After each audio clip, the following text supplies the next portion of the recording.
ఇప్పుడు విలేజ్లో ఉన్న ల్యాండ్ అమ్మేసి ఇలా కొంచెం సిటీ హైదరాబాద్ బెంగళూరు ఇటు సైడ్ ఫ్లాట్ కొనుక్కోవడం మంచిది అంటారా? అంటే మంచిది కాదు. అక్కడ ఏ ల్యాండ్ ఉంది లాస్ట్ 10 సంవత్సరాలు అక్కడ అప్రిషియేషన్ జనరల్గా చూసుకుంటే విలేజ్లో తక్కువ ఉంటుంది, ల్యాండ్ రేట్ తక్కువ ఉంటుంది, అప్రిషియేషన్ తక్కువ ఉంటుంది. సిటీలో ఏంటంటే వాల్యూ ఎక్కువ ఉంటుంది, అప్రిషియేషన్ ఎక్కువ ఉంటుంది. సో మళ్ళీ ఇందాక క్వశ్చన్ చెప్పినట్టు మీ పర్పస్ బట్టి ఆధారపడి ఉంటుంది. మీకు సెకండ్ హౌస్ థర్డ్ హౌస్ అనుకుంటారా, ఫస్ట్ హౌస్ అనుకుంటారా? ఇప్పుడు నాకు ఉండడానికి ఇల్లు కావాలి, ఇక్కడ డబ్బు రెంట్లు కట్టుకోవడం అంటే అక్కడ అమ్మేసి కట్టుకోవడం మంచిది. అక్కడ గత 10 సంవత్సరాలు అక్కడ ఎలా పెరిగింది, గత 10 సంవత్సరాలు ఇక్కడ ఎలా పెరిగింది కంపేర్ చేస్తాం అనాలిసిస్లో, రియల్ ఎస్టేట్ అనాలిసిస్లో చేస్తూ ఉంటాం. ఈ ప్రాపర్టీ ఇప్పుడు మోకిలా ఉంది, మోకిలాలో ఒకప్పుడు 2000 3000 ఉండేది 15 సంవత్సరాల క్రితం. ఈరోజు 70-80 వేలు అయింది. ఎవరైనా ఊహించారా? 3000 4000 అనేది 80 వేలు వెళ్ళిపోయింది. అంత అప్రిషియేషన్ ఇంకా అప్రిషియేషన్ అవుతుంది. ఇప్పుడు అక్కడ కొనుక్కోవడం వేస్ట్. ఎప్పుడైనా తక్కువ రేటు కొనుక్కుంటే ఎక్కువ అప్రిషియేషన్ అవుతుంది. So for example Banjara hills 3-3.5 లక్షలు ఉంది గజం. మళ్ళీ మిడిల్ క్లాస్ పీపుల్ ఎంతవరకు కొనుక్కోగలరు? 100 గజాలంటే 3.5 కోట్లు, 200 గజాలంటే 7 కోట్లు, కట్టడానికి 10 కోట్లు ఎవరి దగ్గర ఉంది? మన లైఫ్ అంతా కష్టపడి 10 కోట్లు వస్తుందో తెలియదు. కోటి రూపాయలకే దిక్కులేదు 10 కోట్లు అక్కడ. సో దీన్ని బట్టి ఏంటంటే పైసామే పరమాత్మ హై. So where there is money, ఇంతకుముందు మనీ మేక్స్ మెనీ థింగ్స్ అనేవారు, ఇప్పుడు మనీ మేక్స్ ఆల్ థింగ్స్ మారింది.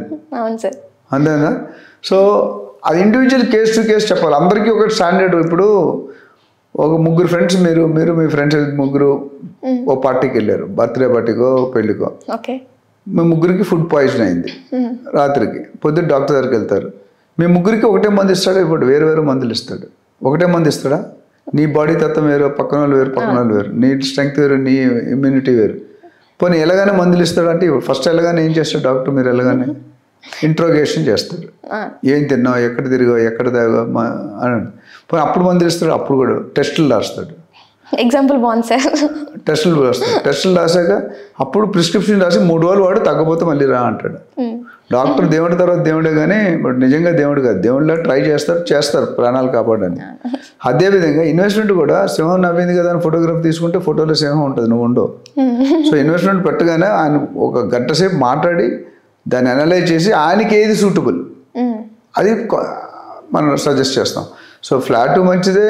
అక్కడ ఎంత వాల్యూ ల్యాండ్, ఇప్పుడు ల్యాండ్ ₹1,00,000 ఎకరం ఉంటుంది, 10 లక్షల ఎకరం ఉంటుంది, ₹1,00,00,000 ఎకరం ఉంటుంది, 10 కోట్లు ఉంటుంది. ఆ ల్యాండ్ వాల్యూ ఎంత? అది అమ్మితే ఇక్కడ ఇల్లు కొనుక్కుంటే సరిపోతుంది. ఇప్పుడు కోకాపేటలో ఫ్లాట్ కొనాలంటే 3-4 కోట్లు, గచ్చిబౌలిలో కొనంటే 1.5-2 crores, బంజారా హిల్స్ కొనంటే 4-5 కోట్లు ఒక ఫ్లాట్. సో కనీసం 3 bedroom తీసుకోవాలి, 1500-2000 స్క్వేర్ ఫీట్.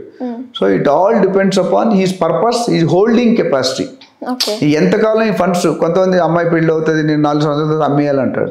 మా అబ్బాయికి ఫారెన్లో MS సీట్ వచ్చింది, వాడికి 50 లక్షలు కావాలంటాడు.